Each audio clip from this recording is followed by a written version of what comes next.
بسم اللہ الرحمن الرحیم۔ السلام علیکم۔ مکہ مکرمہ میں ولید نامی ایک کافر رہتا تھا۔ اس کا ایک سونے کا بت تھا جس کی وہ پوجا کرتا تھا۔ ایک دن اس بت میں حرکت پیدا ہوئی اور وہ بولنے لگا۔ اس بت نے کہا، اے لوگو، محمد صلی اللہ علیہ وآلہ وسلم معاذ اللہ اللہ کے رسول نہیں ہیں، ان کی ہرگز تصدیق نہ کرنا۔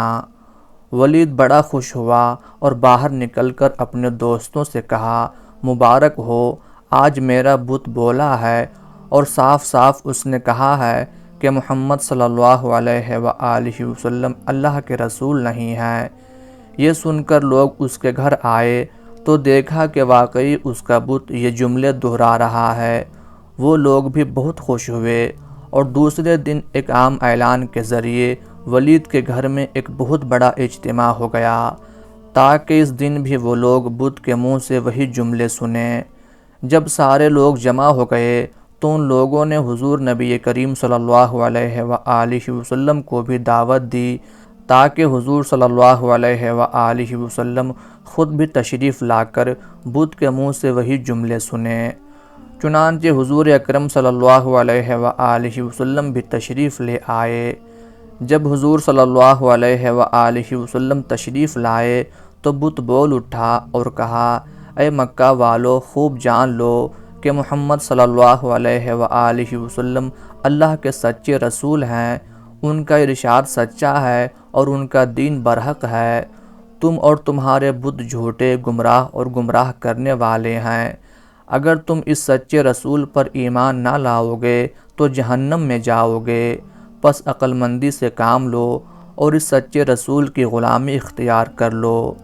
بت کا یہ واز سن کر ولید بڑا گھبرایا اور اپنے معبود کو پکڑ کر زمین پر دے مارا اور اس کے ٹکڑے ٹکڑے کر دیے۔ حضور صلی اللہ علیہ وآلہ وسلم فاتحانہ طور پر واپس ہوئے تو راستے میں ایک گھڑ سوار جو سبز پوش تھا حضور صلی اللہ علیہ وآلہ وسلم سے ملا۔ اس کے ہاتھ میں تلوار تھی جس سے خون بہہ رہا تھا۔ حضور صلی اللہ علیہ وآلہ وسلم نے فرمایا، تم کون ہو؟ وہ بولا، حضور میں جن ہوں اور آپ کا غلام اور مسلمان ہوں۔ میں جبل طور پر رہتا ہوں۔ میرا نام مہین بن العبر ہے۔ میں کچھ دنوں کے لیے کہیں باہر گیا ہوا تھا۔ آج گھر واپس آیا تو میرے گھر والے رو رہے تھے۔ میں نے وجہ دریافت کی تو معلوم ہوا کہ ایک کافر جن جس کا نام مسفر تھا وہ مکہ میں آ کر ولید کے بت میں گھس کر حضور صلی اللہ علیہ وآلہ وسلم کے خلاف بکواس کر گیا ہے اور آج پھر گیا ہے تاکہ پھر بت میں گھس کر آپ کے متعلق بکواس کرے۔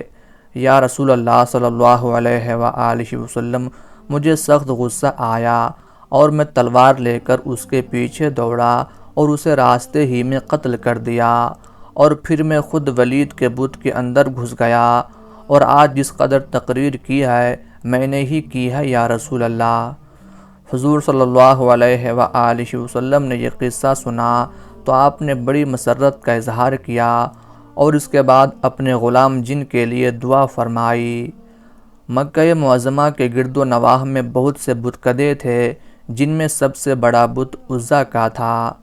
عزا کو مشرکین طاقت اور خوشحالی کی دیوی جانتے تھے۔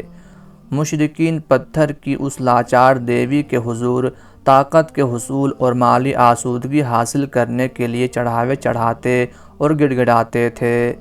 عزا کا بت وادی نخلا کے ایک معبد میں رکھا تھا جو مکہ سے 10 میل دور ایک باغ میں واقع تھا۔ اس معبد کا انتظام بنو شیبان کے سپرد تھا۔ رسول اللہ صلی اللہ علیہ وآلہ وسلم نے عزا کا بت توڑنے کے لیے حضرت خالد بن ولید رضی اللہ تعالی عنہ کو مقرر فرمایا۔ یوں آپ رضی اللہ تعالی عنہ 30 مجاہدین کے ساتھ وادی نخلا کی طرف روانہ ہوئے۔ حضرت خالد بن ولید رضی اللہ تعالی عنہ 25 رمضان المبارک کو اس معبد میں داخل ہوئے اور سامنے چبوترے پر رکھا عزا کا بت ایک ہی وار میں زمین بوس کر دیا اور حضور اکرم صلی اللہ علیہ وآلہ وسلم کی خدمت میں حاضر ہو کر خبر دی کہ عزا کو خاک میں ملا آیا ہوں۔ رسول اکرم صلی اللہ علیہ وآلہ وسلم نے فرمایا، نہیں خالد، تم عزا تک نہیں پہنچ سکے، واپس جاؤ اور اصلی بت کو توڑو۔ دراصل مشرکین نے طاقت کی دیوی کی حفاظت کے لیے 2 بت بنا رکھے تھے، ایک اصلی اور دوسرا نقلی۔ حضرت خالد بن ولید رضی اللہ تعالی عنہ رسول اللہ صلی اللہ علیہ وآلہ وسلم کا حکم پا کر فوراً واپس پلٹ آئے۔ آپ کو واپس آتے دیکھ کر معبد کا پروہت داسیوں سمیت بھاگ گیا۔ جاتے جاتے وہ عزا کے گلے میں تلوار لٹکا گیا کہ طاقت کی دیوی خود ہی خالد بن ولید رضی اللہ تعالی عنہ سے نمٹ لے گی۔ حضرت خالد رضی اللہ تعالی عنہ عزا کے اصلی بت کو توڑنے کے لیے آگے بڑھے تو ایک لڑکی نے بازو پھیلا کر آپ رضی اللہ تعالی عنہ کا راستہ روک لیا۔ آپ رضی اللہ تعالی عنہ نے پہلے وار میں اس کے سر کو تن سے جدا کر دیا اور دوسرے وار سے خوشحالی اور طاقت کی دیوی پاش پاش کر دی۔